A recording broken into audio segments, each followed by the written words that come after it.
Okay, good morning, everyone. How did your homework go? Any questions from the homework?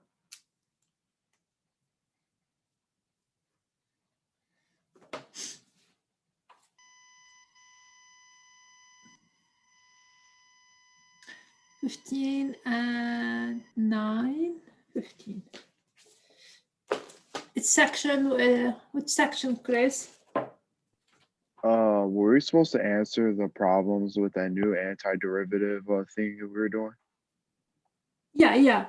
What was it? It was like chapter 8, section 1, problems 9 and 15. That's what it said on there. Okay. I can 9 check it again. Okay, 9 and 15.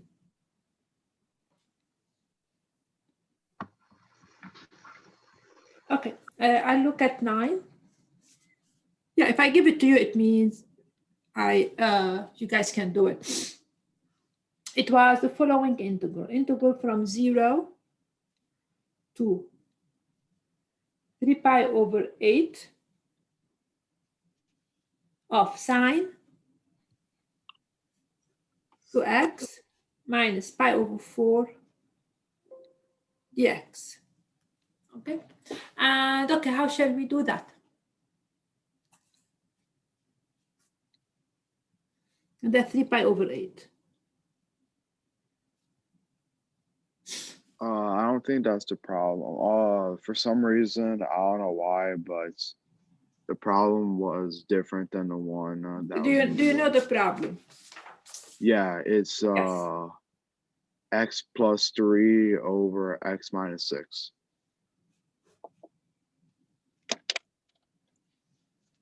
Okay, all right. Ideas. How do you think we're going to do this problem? This is like what I gave you at the end of the lecture yesterday. Those are like those weird kind of substitution, because there is no easy substitution. I mean, there is no, I don't know. Remember what kind of substitution I gave you? A little bit odd, a little bit different than the regular ones.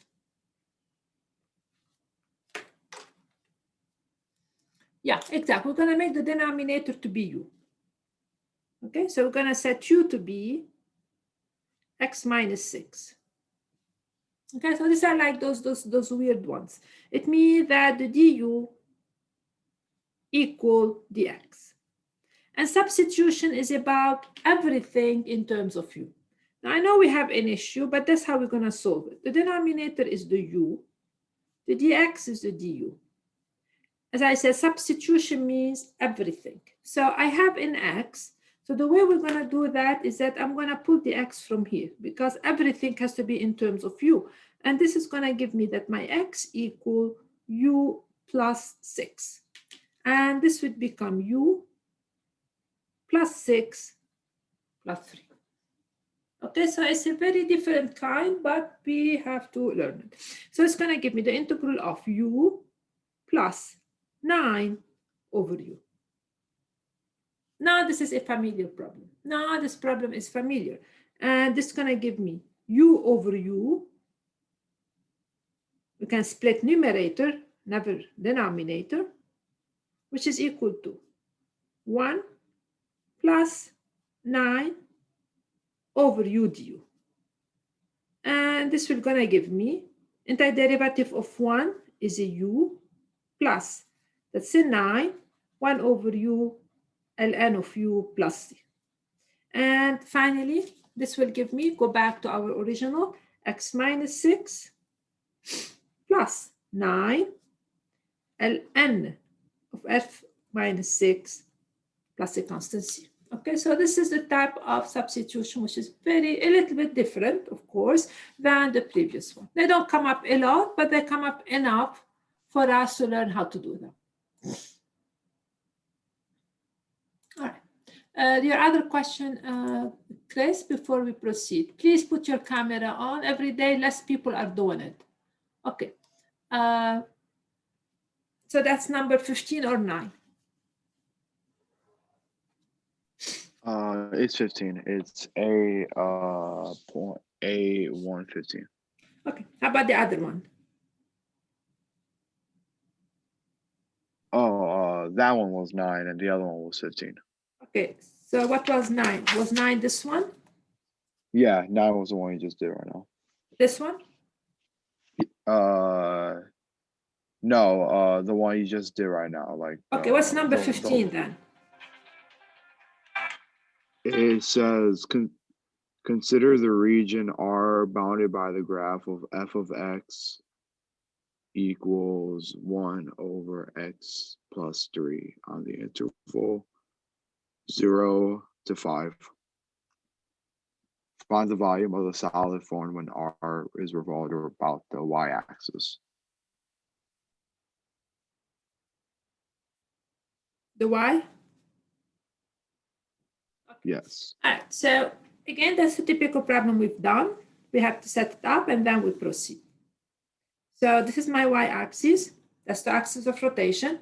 1 over x plus 3. So this have, at minus 3, we have an asymptote, but I'm interested in 0, 5. So the graph is going to look something like that. This is my 5. And this is 0. And we're going to rotate about this line. So the easy way here is to use cylindrical shell. We're going to take this piece and we rotate it. This is going to give me the shell. And this is my xi down here. So the radius is the y-axis, so that's the easy scenario. The radius is xi. The height is the value of the function, so that's the basic scenario. And the thickness of the shell is the delta x. So the volume of a typical shell is 2 pi xi 1 over xi plus 3 delta x. So that's the volume of a typical shell. So the total volume is an integral from 0 to 5 of 2 pi x over x plus 3 dx. Okay. And now, is this similar to the previous one?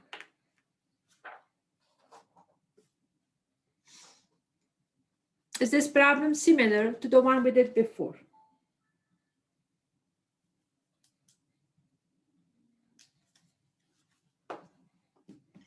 Yes, because you have to substitute the denominator.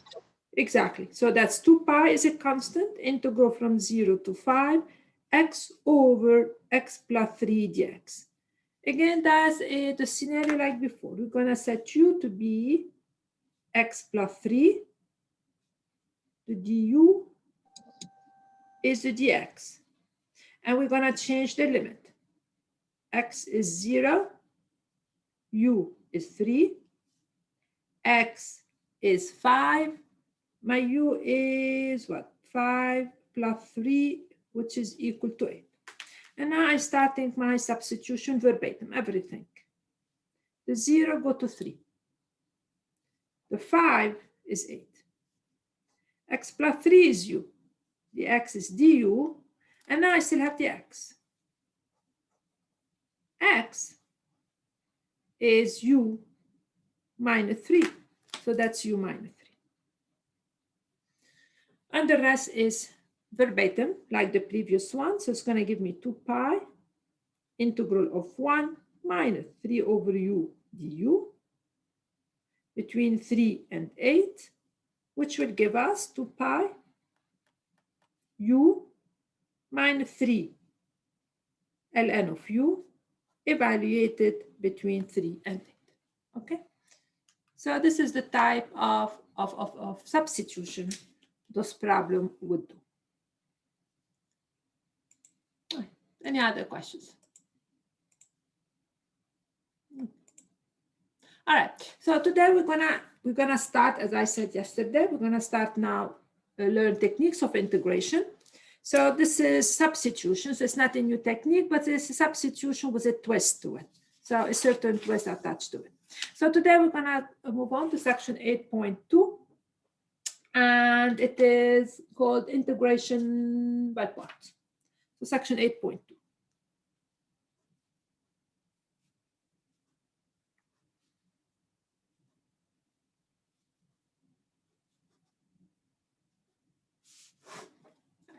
So first I'm going to put two integrals in front of you, okay? And I will ask you the following question: which one is easy and which one is hard?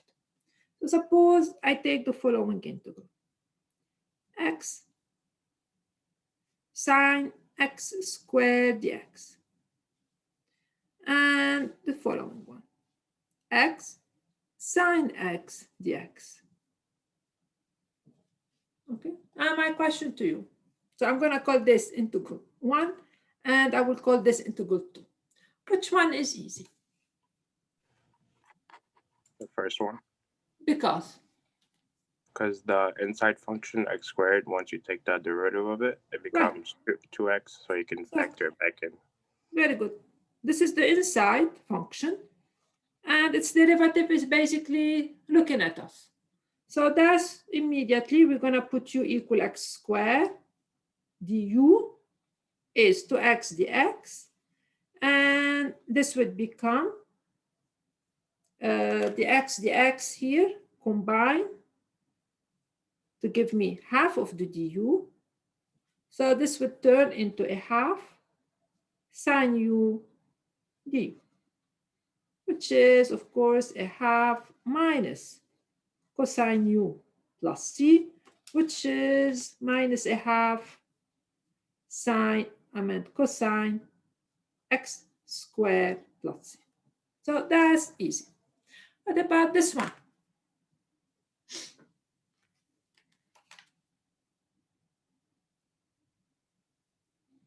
This easy or hard?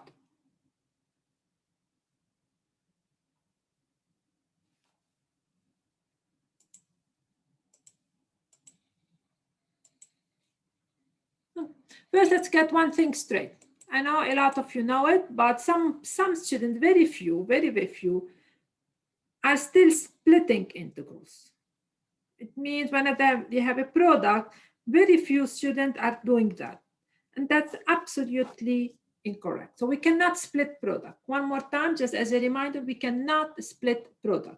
It means that's not true. So this problem here is problematic. I don't have an inside. My inside is x, but the derivative of x is 1. So it doesn't matter. I have an x outside. And this is the type of problem that we actually want to take care of today. So how to do the antiderivative of this type of problem, okay?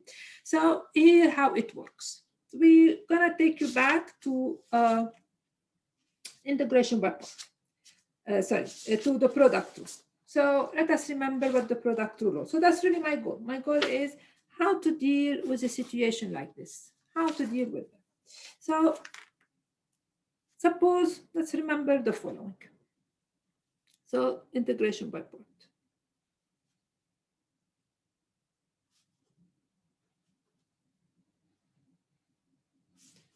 So in this here, we're actually dealing with the product of two functions. We know that. And the question is what to do with that if substitution collapses, doesn't work. So let us recall the product rule. Let's see what does it say. Tells me that if I have the product of two functions and I find the derivative, and it's not the derivative of the product. The derivative is the derivative of the first times the second plus f of x times g prime of x. So that's really what the product rule tells us. It's not the product of the derivative. So I'm going to integrate both sides. So I'm saying, okay, if those two are equal, the antiderivative here should be equal to the antiderivative here. So we're going to find the antiderivative. So our goal now is really to find a formula or a way to deal with the integral I gave you. Okay, so the antiderivative of that, since they are the same function, is the antiderivative of this plus the antiderivative. Because I have a plus, I can split here.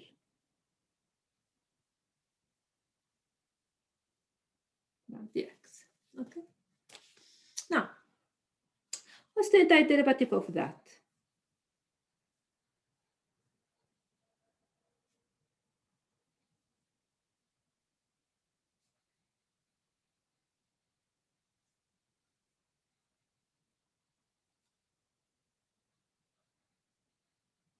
Okay.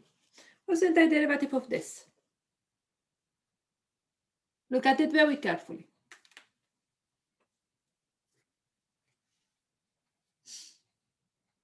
I'm listening. The same thing. Which is? F or G delta X or delta G and then times F plus F delta times G. Anybody Or else? not delta, sorry. Inverse, whatever.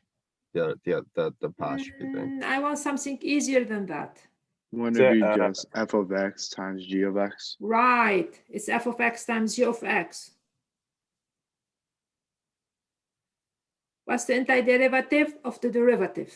Is the function back, because that's really the definition of the derivative. Because what's the antiderivative? It's the function. When you differentiate it, you get what's inside. You take this one, you differentiate, you get what's inside. So that's exactly f times g. Okay. I need one more step now. I'm going to solve for this one.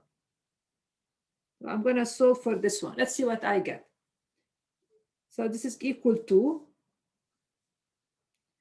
so f times g prime is equal to f of x times g of x. So we're heading toward a formula, but I have to, of course, tell you where this formula is coming from. Is equal to that. Okay, so what I did is I solved for this expression to get me that. So finally, I'm going to rewrite it in the following way. Integral of, I'm just going to like flip those around. So this will give me f times g prime is f of x times g of x minus the integral of f prime of x times g of x dx. Okay. So let me a little bit analyze this formula a little bit. So this tells me that.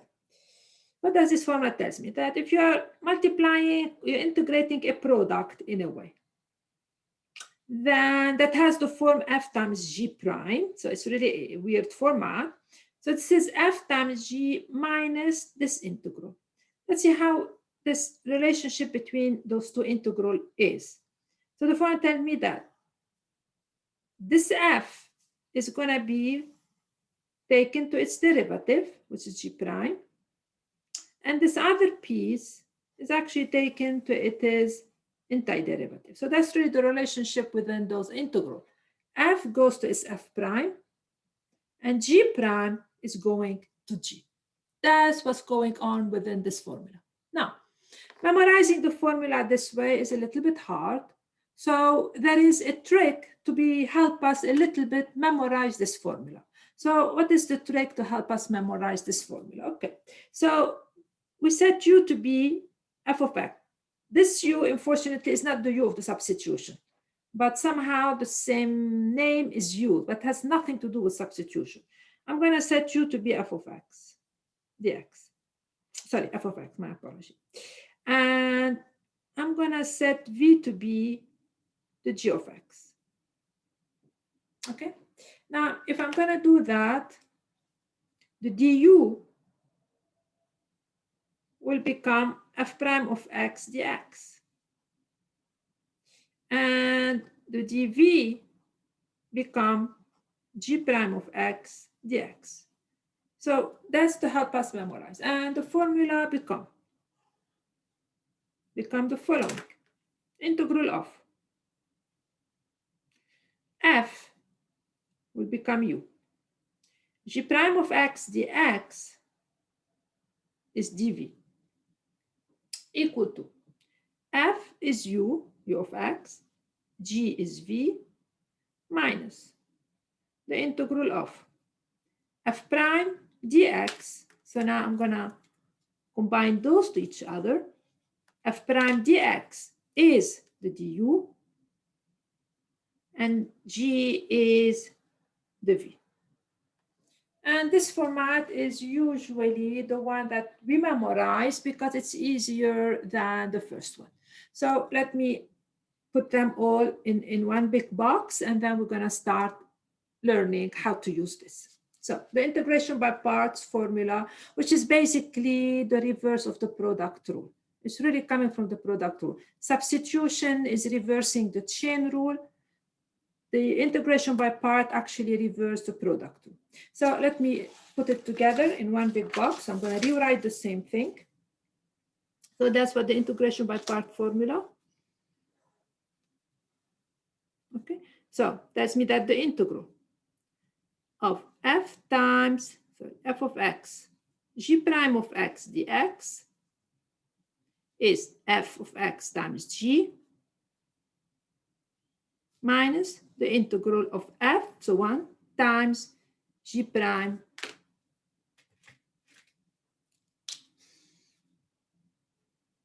dx, or integral of u dv equal u v minus the integral of v du. And that's the one I will be using. Some students prefer the first one, but I will push this because almost every calculus book pushes this one. And this is called the integration by parts formula. So that's what we call the integration by parts formula. Is it supposed to be just f in the equation? Repeat. On the last part, f times G prime. Time. It's just f? F of x. Okay. My apology. I ran out of ink in my pen. Okay. All right, so we're going to use it now. Now we're going to learn how to use this formula. And the first example is actually the one I started with. So integral of x sine x. So that's the one I will do. And let's see how we're going to do that. So find the following. I will start a new piece of paper here. Okay, so evaluate.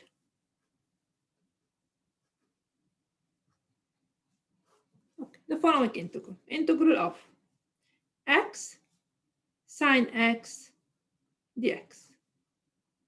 Okay, so how do we use this formula? The first step is we have to make a choice.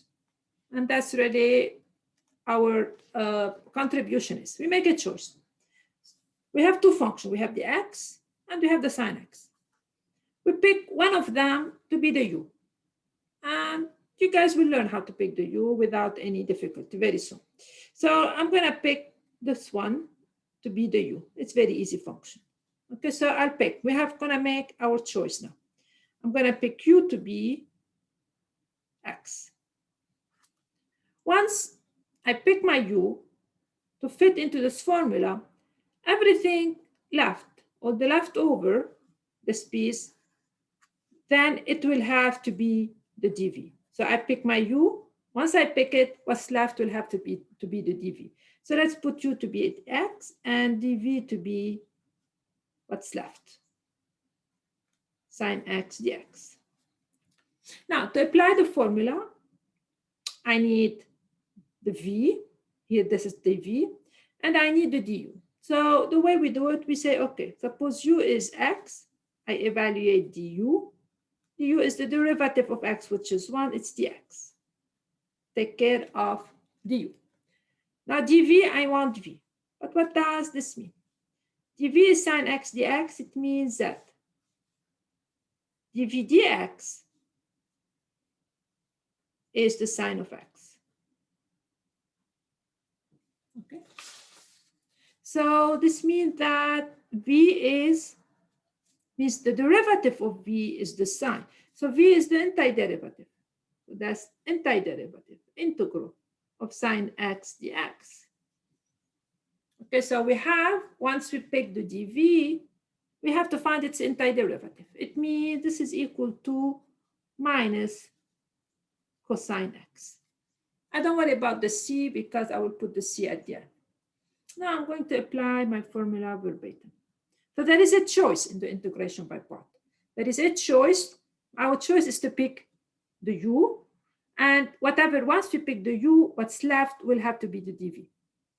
And when I pick the dv, that is, for u, once I pick the u, differentiating is easy.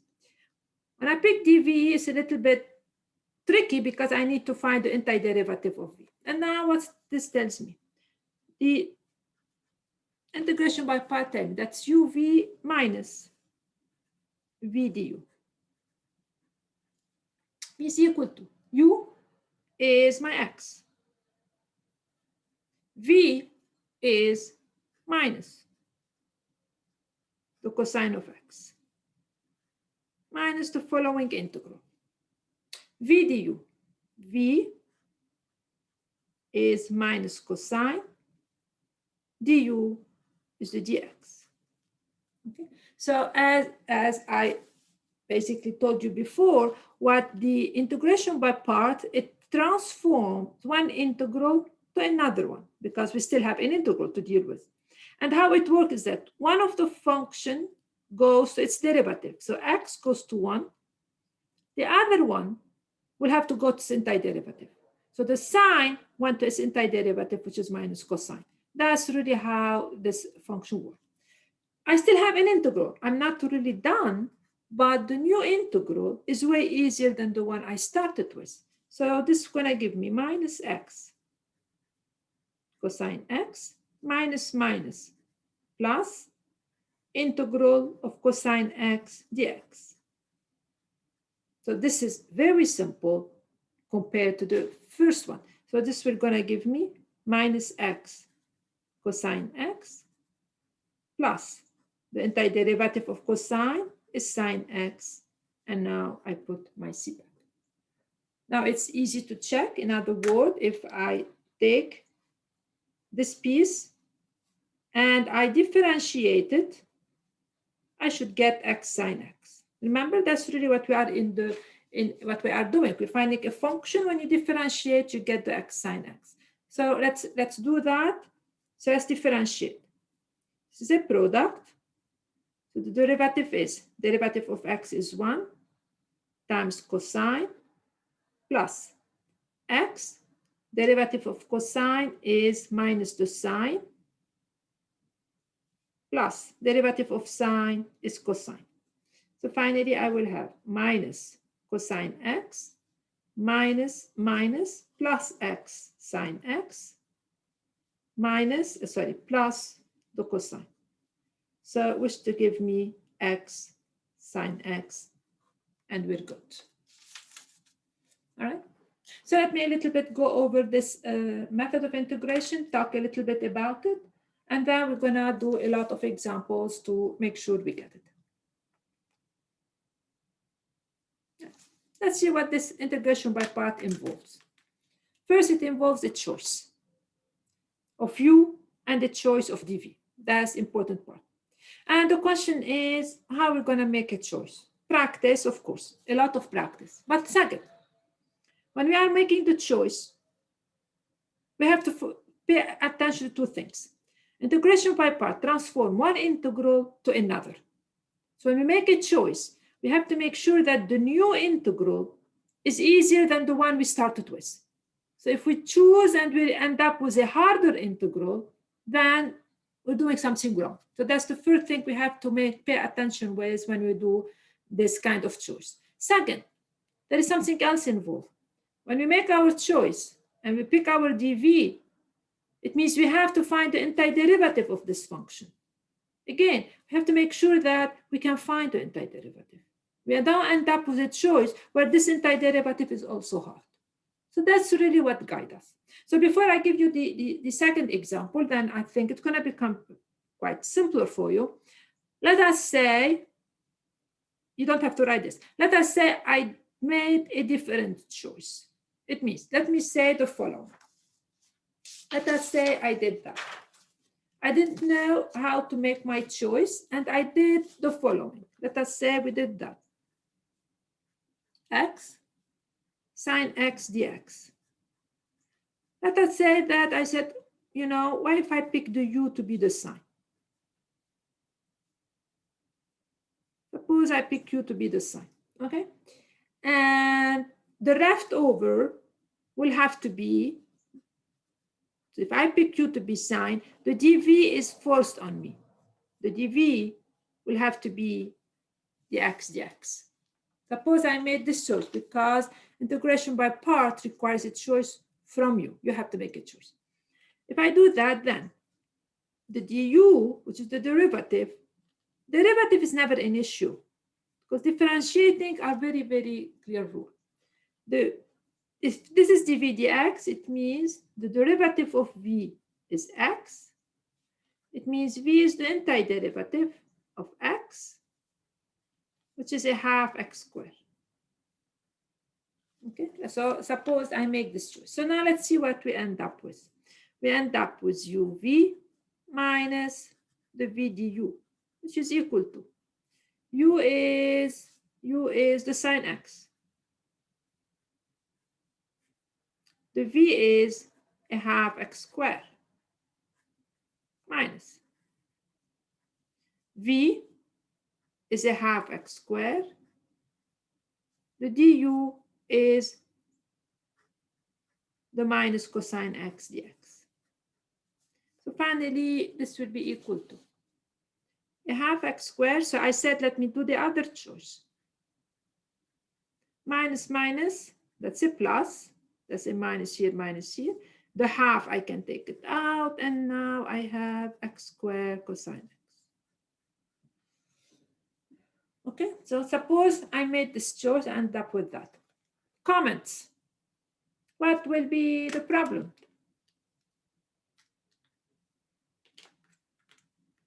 You're gonna have to use substitution again, or the whole thing again, with the new one. Is this usually? I mean, it's not really easier. Exactly. Is this easier than the one we started with? No. No, this is involve even x squared cosine x. This is even harder than the one I started with. When this happened, it means you did the wrong choice for u and dv. It means that's the choice you have to avoid. Okay, so there is a choice involved, and the choice should be so that what you end up with should be easier than the one you started with. If it's getting harder, it means your choice is not correct. And another issue is that when you pick your dv, you have to make sure you know how to find dv. So there are two issues that help you making the right choice, right? So now this being said, let us start practicing this rule. I'm going to give another one, a lot.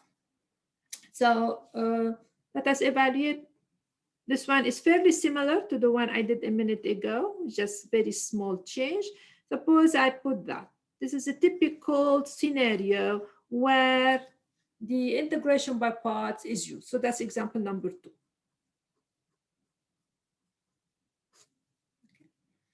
So the choice here will be very similar to the one I did before. So I'm going to take this to be my u. And once I pick my u, as I said, whatever it is, you have to pick it your dv. So I will write here. I have a question.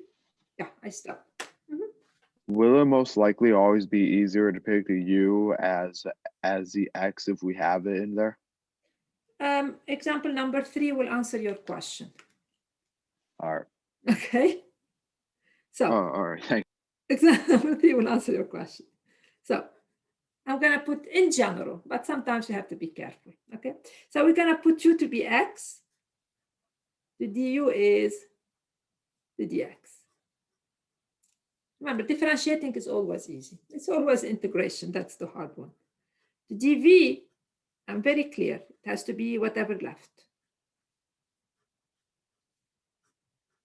Means the dv dx is e minus 3x. That's the derivative. So the v will be the antiderivative of e to the minus 3x dx. Okay, so what's the antiderivative of that?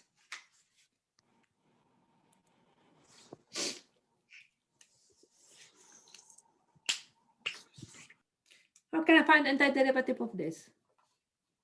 It's not hard, but what does it? It's just e to the negative 3x, right? Nope, because The negative 3. I'm trying to think of what it would be. yeah, because negative 3, -1/3 it doesn't work. We have a you know, it is an inside function. How would you fix it? How would you do that? Let u equal negative 3x. Exactly. We need a very small substitution. Okay, so we're going to introduce a substitution.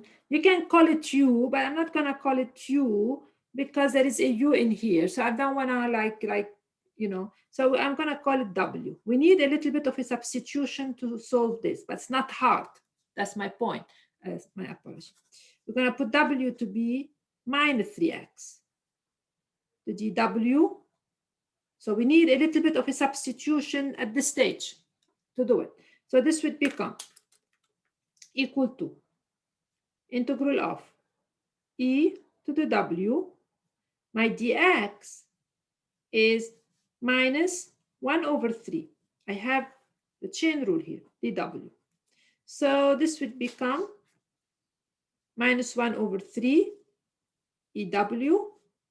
It means minus third e to the minus 3x. So it's not e to the minus 3x, because the derivative of e minus 3x, if you use the chain rule, is e to the minus 3x times the derivative of the inside. And the substitution basically reversed this process. All right, so now we took care of the pieces. Now I'm going back to my integral. So this is going to be equal to uv. uv, so I keep writing it now at the beginning till you guys memorize it, minus the integral of v du. Remember here, one of the function will go to its derivative, the other to its antiderivative. So u was x. V is minus 1/3 e to the minus 3x minus.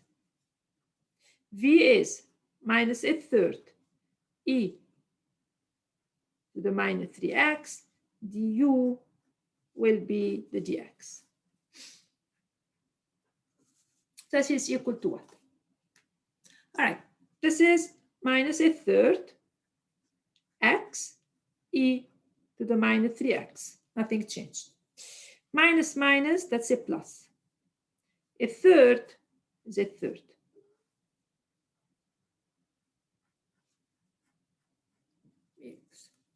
That's equal to minus 1/3 x e to the minus 3x plus 1/3. Now again, I have this integral. But I did this a minute ago. We did that a minute ago. So this is again minus 1/3. That's the chain rule. That's the substitution in order plus my constant c. And finally, I am basically done. I will have minus 1/3 x e to the minus 3x minus 1/3 times that, give me 1/9 e to the minus 3x plus c, and of the problem. Okay. Now, of course, we're going to keep going. So I'm going to give you the following problem, and I would like you to interact with it by yourself a little before I take over. Okay. Are you done? Can I move on? Okay, if nobody say no, I will move. Now, example number 3 or 4, whatever. So do the following. Again, use integration by part to do that.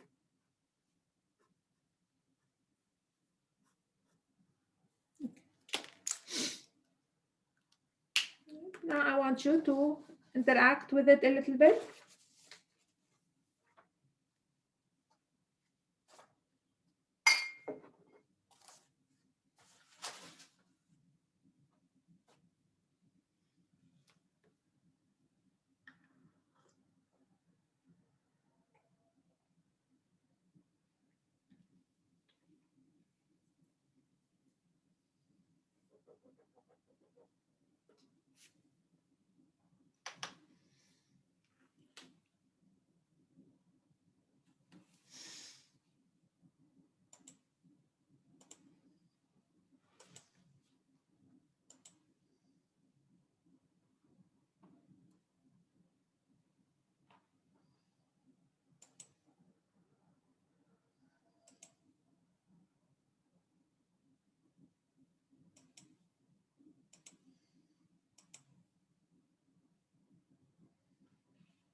I'm going to ask one of you, what did they come up with? And let's see.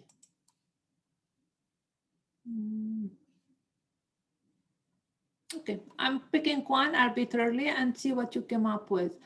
Stephen, did you do something with it? Stephen, are you with me? Stephen, are you with me? Okay. Will, are you with me? Will Python. Yep. Yep. What did you get? What did you come up with? So I took LX as the U and X as the DV. Okay, why did you do that? Because du of ln becomes 1 over x. Okay, and you took I don't know if I did it right. I'm just saying what I. Yeah, so and you took the dv to be X dx, sorry. Yeah. Okay, let's see if he's right. I don't know. So this will give me the du 1 over x dx, right? And the v, so that's the dv, is x. Means the v is the antiderivative. It's a half x squared. Let's see if his choice work. And let's see if taking q equal to x would work. So this will give me uv. U is ln of x. V is a half x squared. So far we're good. Minus v du. V is a half x squared. Du is 1 over x dx. So this is a half x squared ln of x minus, this half is a constant, integral of. Of course, we need to simplify what's inside the integral. X squared times 1 over x will give us what? X. X. X. X. So is it a good choice? Yeah, I think so. Yes. Very good choice. No problem. And then we will discuss if we have done u equal to x, because, and this answer your question, guys, why do we always take u to be x? And really depend on the problem. So integral of x, that's again a half x squared plus c. So finally, I'm going to get a half x squared ln of x minus 1 over 4x squared plus c. Okay.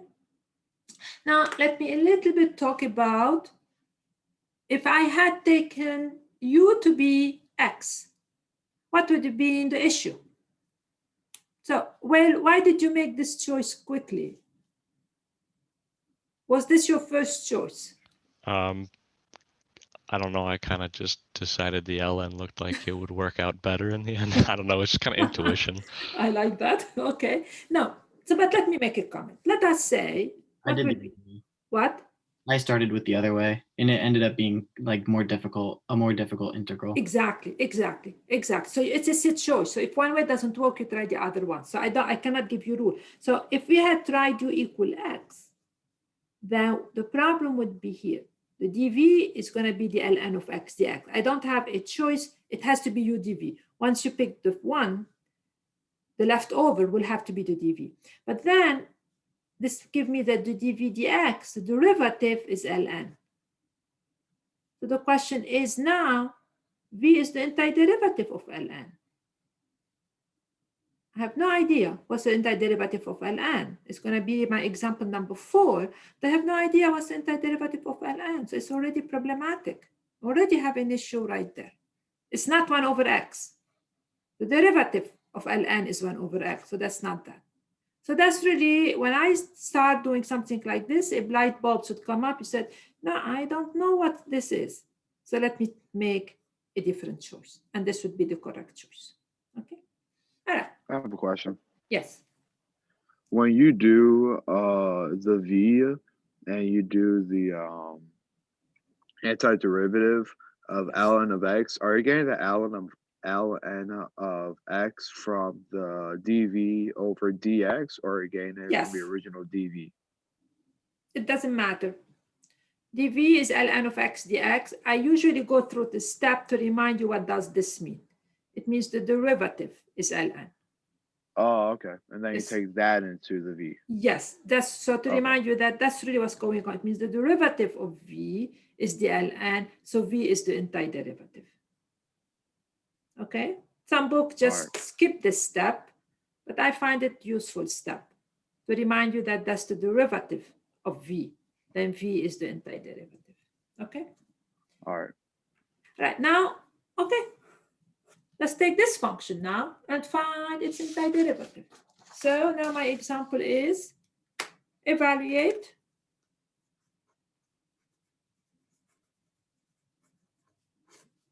antiderivative of ln of x dx.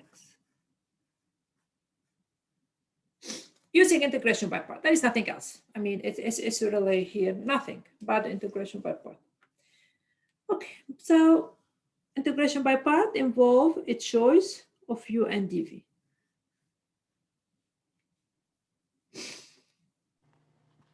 Would the u be ln of x? And then the dv would be 1 dx? Exactly. We don't have any other choice. That's it. Because if I pick dv to be ln of x dx, then v will be the antiderivative. So I will be kind of in a vicious circle. So that's going to be our choice. So we pick u to be ln. The leftover, which is exactly the 1 dx, is going to be my dv. And now we proceed. The u, we find its derivative. The dv dx, it means the derivative of v is 1. I divide by dx, symbolically both sides. It means v is the antiderivative of 1. It means v is x. And now we substitute verbatim. It's going to be equal to uv minus v du. That's equal to u is ln of x. V is x minus x dx. Okay, and the rest is going to give me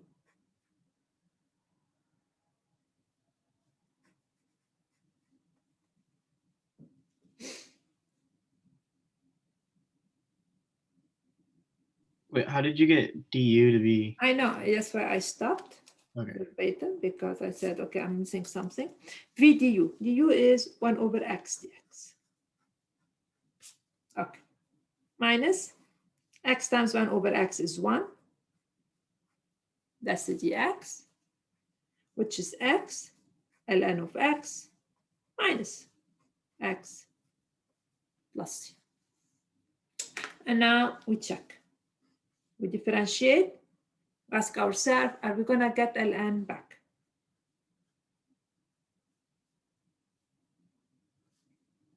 Equal to. Let's differentiate. This is a product. It's the derivative of x, which is 1, times the ln, plus x times the derivative of ln is 1 over x, minus derivative of x is 1. So I will have ln of x times 1 over x is a 1, minus 1, we're going to get, honest to goodness, ln of x. So we are absolutely correct. Okay. So that's our first new integration technique after substitution and simple integral. And your homework for tomorrow is actually based on that. So you're going to have a bunch of integrals, and you have to find them using integration by parts. All right. Please do the problems by yourself and do them very slowly. That's the only way you're going to learn this material. All right. Any questions before I let you go? Any questions? Okay. Enjoy integration. Professor? Yes. Are you Have a good still day. grading Thank you. test 1? Yeah, I'm still grading. Usually tests take time with me. And Not a like problem. and I like appreciate it. the quizzes, I fix them, I do them quickly. Tests take time. So I hope, I'm keeping my finger crossed, by Friday you will have them. I'm halfway through. Not a problem. Thank you. Okay, anything else? Okay, I see you tomorrow. Bye-bye, guys.